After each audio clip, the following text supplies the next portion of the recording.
अस्सलाम वालेकुम स्टूडेंट्स।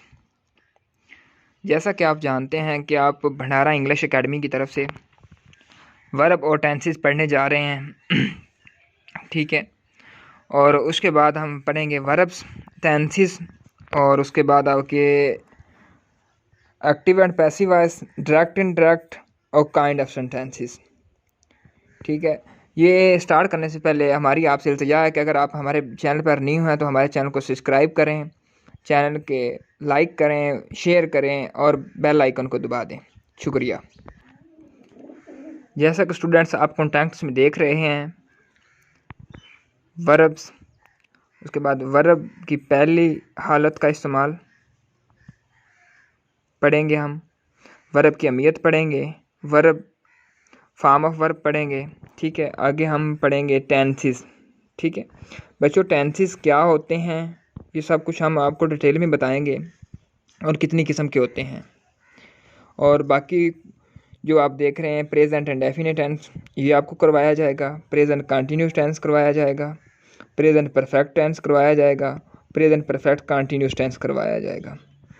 आगे आपको पास्ट एंड डेफिनेट टेंस करवाया जाएगा, पास्ट कंटिन्यूस टेंस करवाया जाएगा और पास्ट परफेक्ट टेंस करवाया जाएगा, पास्ट परफेक्ट कंटिन्यूस टेंस करवाया जाएगा। उसके बाद बच्चों आगे फ्यूचर के टेंसेस हम आपको करवाएंगे। Future indefinite tense, future continuous tense, future perfect tense, future perfect continuous tense. उसके बाद स्टूडेंट्स हम आपको वर्ब की पहली हालत का इस्तेमाल बताएंगे। आगे स्टूडेंट्स हम वर्ब की पहली हालत के साथ आईएनजी का इजाफा बताएंगे, वर्ब की दूसरी हालत का इस्तेमाल बताएंगे, वर्ब की तीसरी हालत का इस्तेमाल। ठीक है। आगे स्टूडेंट हम आपको करवाएंगे हेल्पिंग वर्ब्स। जैसा कि आप जानते हैं कुछ हेल्पिंग वर्ब आपको बताते हैं। हेल्पिंग वर्ब में प्राइमरी हेल्पिंग वर्ब्स होते हैं। ठीक है। जिसमें is, am are, was were, be, has, have, do. ठीक है। ये प्राइमरी हेल्पिंग वर्ब है स्टूडेंट्स। और आगे आगे हैं मॉडल हेल्पिंग वर्ब्स। ठीक है। मॉडल हेल्पिंग वर्ब में can, could, be able to, may, might. ठीक है। आगे आ गया students will, would, shall, should. ठीक है। Must, ought go, ought to, have to. ये हैं मॉडल हेल्पिंग वर्ब। और जो ऊपर आपने देखे हैं वो हैं प्राइमरी हेल्पिंग वर्ब। ये साथ साथ नोट भी करते जाएं स्टूडेंट्स।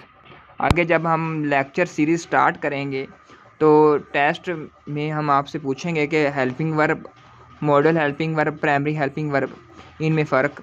और कुछ हेल्पिंग वर्ब आपको एमसीक्यू शक्ल में हम टेस्ट में भी पूछ सकते हैं। ठीक है। आगे डियर स्टूडेंट्स, आगे हम करने जा रहे हैं काइंड्स ऑफ सेंटेंसेस। ठीक है। Kind of sentences. ठीक है। जिसमें declarative sentence, imperative sentences, interrogative sentences और उसके बाद येस नो क्वेश्चंस होंगे, अल्टरनेटिव क्वेश्चन होंगे। ठीक है। और उसके बाद WH क्वेश्चन होंगे जिसमें व्हाट, व्हेन,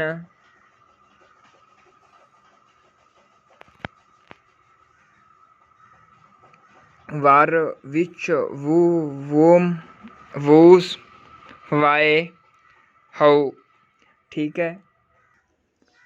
उसके बाद स्टूडेंट WH का इस्तेमाल चंद बुनियादी बातें आपको बताएंगे। टैग क्वेश्चन होंगे। ठीक है। और चंद बुनियादी बातें होंगी। उसके बाद एक्सक्लेमेटरी क्वेश्चन होंगे। ठीक है। उसके बाद हम आपको बताएंगे कि active and passive voice, active and passive voice क्या होते हैं। ठीक है। और इसकी हम आपको अहम क्वेश्चन भी आपको करवाएंगे। ठीक है। एक्टिव एंड पैसिव वॉइस समझाए जाएंगे आपको तफसील से। उसके बाद students present indefinite tense, past indefinite tense, continuous tense, present and past continuous tense, perfect tense, perfect and present perfect and past perfect tense. उसके बाद future indefinite tense, future perfect tense.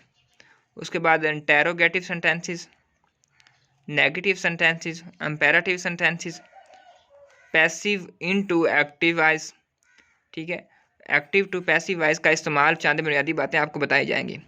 उसके बाद हम शुरू करेंगे डायरेक्ट एंड इनडायरेक्ट, ठीक है, direct and indirect narration, ठीक है, changes in the person of pronouns, changes in the tenses of the verbs, ठीक है, उसके बाद चेंज इन कंटेन वर्ड्स,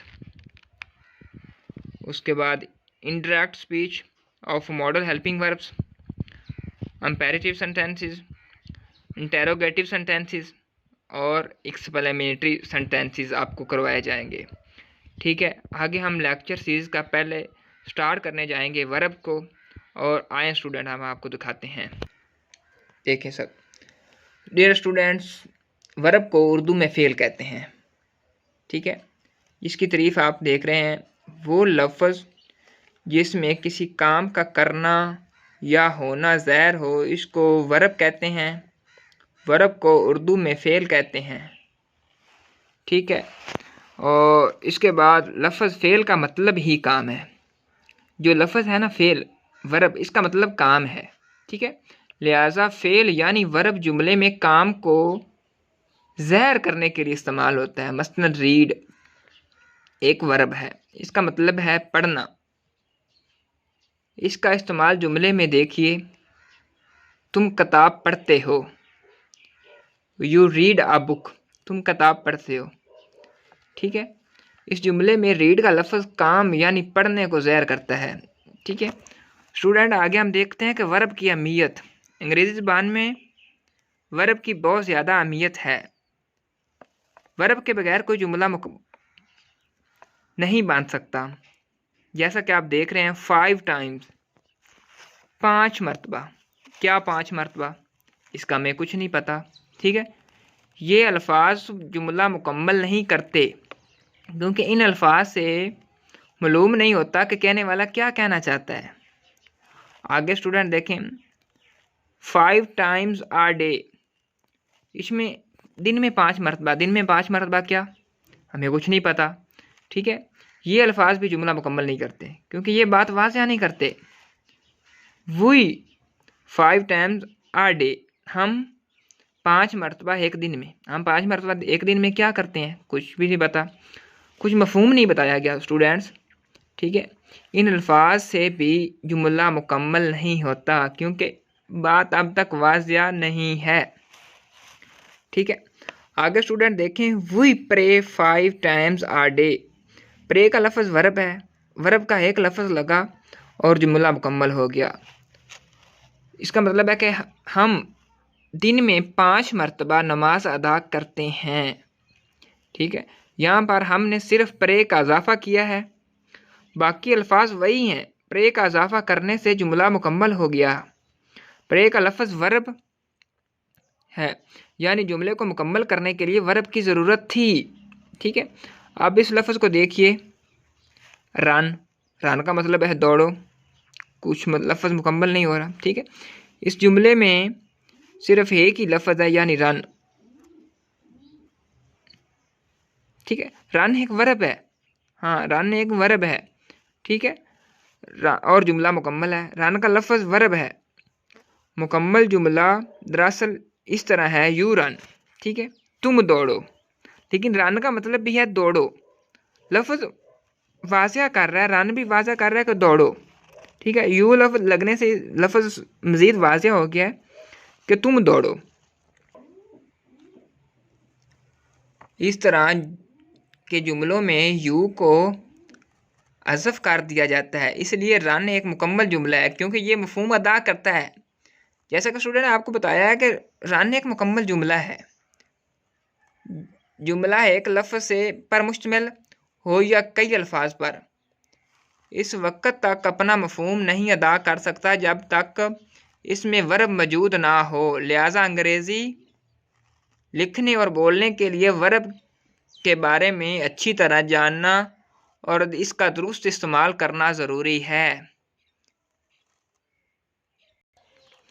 जैसा कि स्टूडेंट हमने आज पढ़ा वर्ब के बारे में, ठीक है, वर्ब की अहमियत पढ़ी, ठीक है, और उसके बाद हमने कुछ आपको जुमले बताए, और आगे हम स्टार्ट करेंगे फॉर्म ऑफ वर्ब्स, जैसा कि आपको देख रहे हैं। ये अगले लेक्चर सीरीज में हम आपको करवाएंगे। तब तक आप खुश रहिएगा। अल्लाह हामिद नासर, अल्लाह हाफिज़।